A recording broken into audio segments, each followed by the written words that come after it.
আসসালামু আলাইকুম। বর্তমানে যে একটি ভয়ঙ্কর চ্যালেঞ্জিং সময়, সেই চ্যালেঞ্জিং সময়ে মুক্তিযুদ্ধের পক্ষে বিএনপির যে কঠোর একটা অবস্থান এবং জামায়াতের তুমুল বিরোধিতা, সেখান থেকে আমাদের অনেকের মধ্যে একটি ধারণার সৃষ্টি হয়েছিল যে বিএনপি তার আসল রাজনীতিতে ফিরে এসেছে। কিন্তু আমরা মাঝে মধ্যেই দেখছি যে বিএনপি তার আসল রাজনীতি কিংবা আসল আদর্শে স্থির থাকতে পারছে না। তারই একটি প্রমাণ আবার আমাদের সামনে উপস্থিত হলো।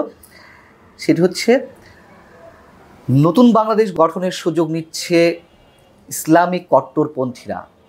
এইটিকে কেন্দ্র করে, এই বিষয়বস্তুর উপরে নিউ ইয়র্ক টাইমস যে প্রতিবেদন দিয়েছে, যেটিকে কেন্দ্র করে সারা বাংলাদেশ, বিশেষ করে সরকারি মহলে তোলপাড় চলছে, সেই রিপোর্টটিকে প্রত্যাখ্যান করলেন বিএনপির সিনিয়র নেতাদের কেউ কেউ।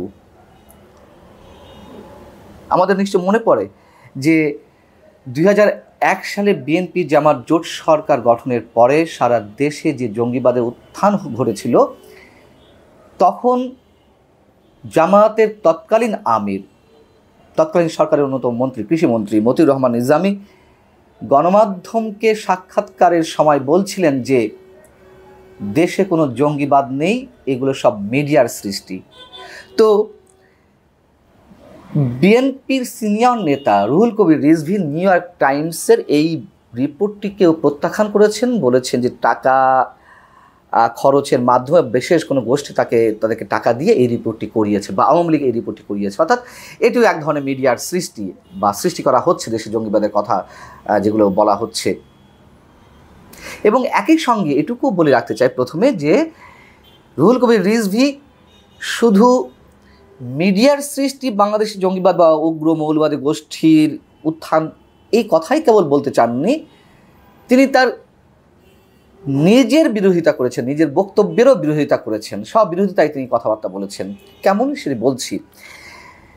মঙ্গলবার একটি অনুষ্ঠানে রুহুল কবির রিজভী বলছেন, বাংলাদেশে উগ্রবাদের কোনো উত্থান ঘটেনি, বরং বর্তমানে বাংলাদেশে ফ্যাসিবাদের কোনো ছবল নেই।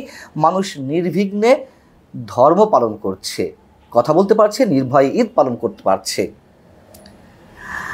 তিনি বলছেন, বিশ্বব্যাপী অপতথ্য ছড়াচ্ছে আওয়ামী লীগের দোসররা। শেখ হাসিনা জঙ্গি দমনের নামে যে নাটক করেছে সেটা তিনি বিশ্ববাসীকে দেখিয়েছেন। এটা ক্ষমতায় টিকে থাকতে তার রাজনৈতিক কৌশল ছিল। শেখ হাসিনা সরকার জঙ্গিবাদের নাটক কোথাও কোথাও করেছেন, এটুকু আমরা জানি, স্বীকার করছি। রাজধানীর কল্যাণপুর থেকে শুরু করে বিভিন্ন জায়গায় এরকম জঙ্গিবাদের নাটক হয়েছে। কিন্তু পাশাপাশি এটাও সত্য কথা, আওয়ামী লীগের 15-15.5 বছরে জঙ্গিবাদের উত্থানের বা জঙ্গিবাদিতার মাথাচাড়া দেওয়ার কোনো সুযোগ আওয়ামী লীগ সরকার দেয়নি, এটিও স্বীকার করে নিতে হবে। আর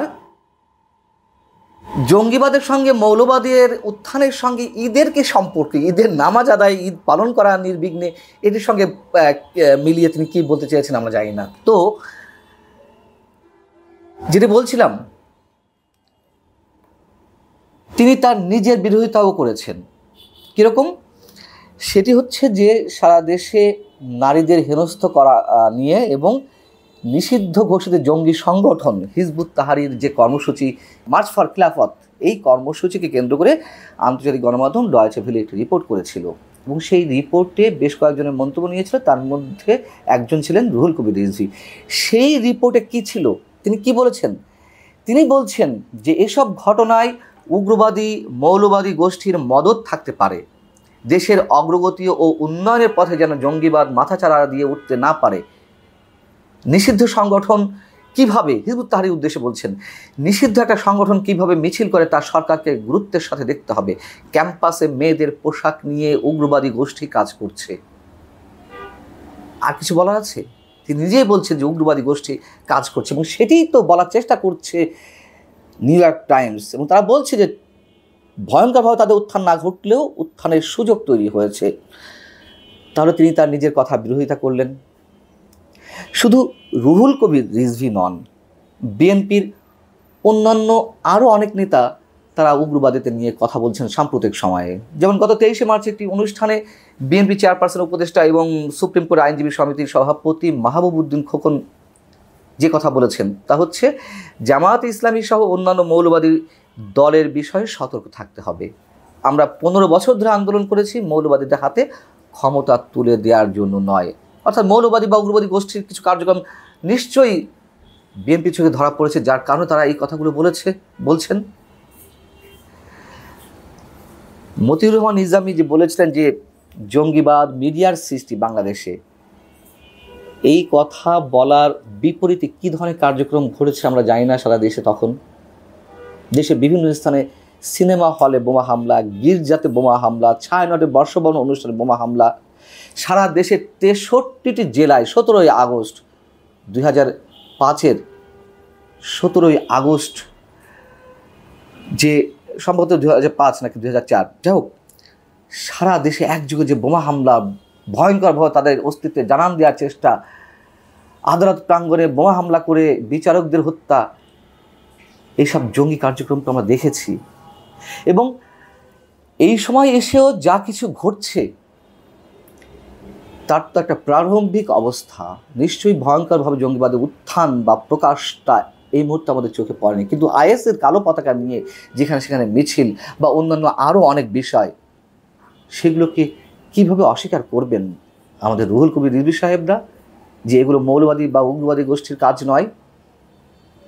আচ্ছা, তিনি যে এই কথাটি বললেন, ঠিক মতিউর রহমান নিজামীর মতোই বলার চেষ্টা করেছেন যে বাংলাদেশে এখন যা বলা হচ্ছে জঙ্গিবাদের উত্থানের একটা সুযোগ তৈরি হয়েছে, সেগুলো মিডিয়ার সৃষ্টি, মানে নিউ ইয়র্ক টাইমসকে উদ্দেশ্য করে তো এই কথা বলছেন।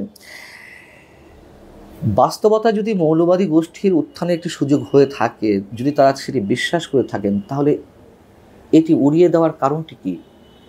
এটি বলে তারা কাদেরকে সন্তুষ্ট করতে চাইছেন? শুধুমাত্র আওয়ামী লীগের বিরোধিতার কারণেই তারা এই কথাগুলো বলছেন, নাকি এই কথাটি বলে সরকারকে, ডক্টর মোহাম্মদ ইউনূসকে খুশি করে নির্বাচন আয়োজনের একটা চেষ্টা চালানোর বিষয় আমরা ধরে নেব?